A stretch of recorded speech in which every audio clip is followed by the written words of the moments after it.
Saat Rasulullah tiba di langit ketujuh dan bertemu dengan Nabi Ibrahim, Rasulullah kemudian naik ke Sidratul Muntaha, yang merupakan akhir dari perjalanan Mi'raj Nabi Muhammad SAW. Namun, perjalanan Rasulullah naik ke Sidratul Muntaha tidak ditemani Malaikat Jibril. Malaikat Jibril menolak menemani Rasulullah naik ke Sidratul Muntaha dengan alasan batas kemampuannya hanya sampai di langit ketujuh. Jika Malaikat Jibril memaksa masuk ke Sidratul Muntaha, maka ia akan hancur. Saat Rasulullah SAW sampai di Sidratul Muntaha, dalam kebingungannya bagaimana mengucap salam, Allah Subhanahu wa Ta'ala memberinya wahyu kepada beliau berupa ucapan salam kepadanya.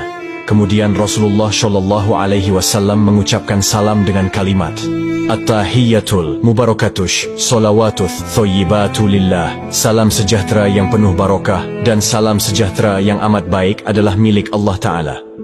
Kemudian Allah Subhanahu wa Ta'ala menjawab, Assalamu alayka ayyuhan nabiyyu wa rahmatullahi wa barakatuh. Salam sejahtera, barokah dan rahmat Allah dilimpahkan kepadamu wahai Muhammad.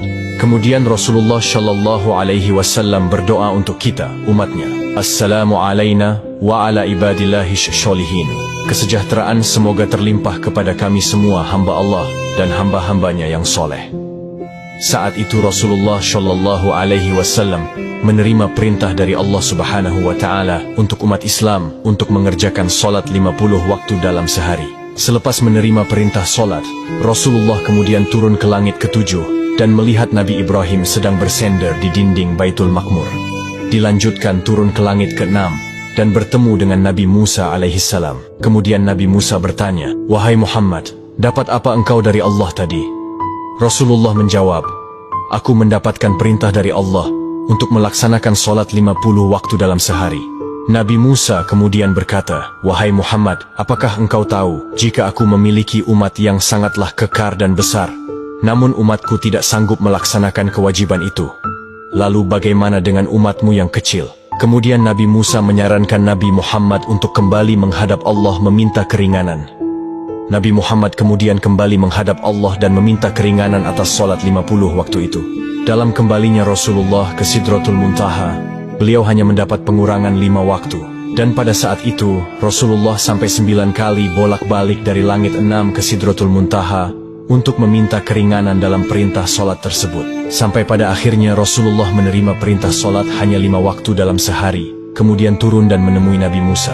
Dan saat itu juga Nabi Musa kembali menyarankan Rasulullah untuk kembali menghadap Allah meminta keringanan lagi. Namun Rasulullah enggan melakukan itu karena malu kepada Allah yang sudah 9 kali bolak-balik meminta keringanan. Dengan senyumnya Rasulullah berkata, Aku sudah diberikan oleh Allah yang paling pokok 5 waktu, dan Allah telah menetapkan untuk setiap satu waktu itu bernilai 10 waktu. Di tanggal 27 Rajab ini, di mana malam itu, Rasulullah SAW mendapatkan hadiah dari Allah untuk umatnya berupa solat wajib 5 waktu. Maka dari itu sahabat yang dirahmati Allah, jangan pernah mengabaikan hadiah dari Allah ini, yaitu solat. Karena solat adalah tiang agama, maka siapa yang mendirikan solat, berarti ia menegakkan sendi-sendi agama. Dan siapa yang meninggalkan solat, berarti ia telah meruntuhkan sendi-sendi agama.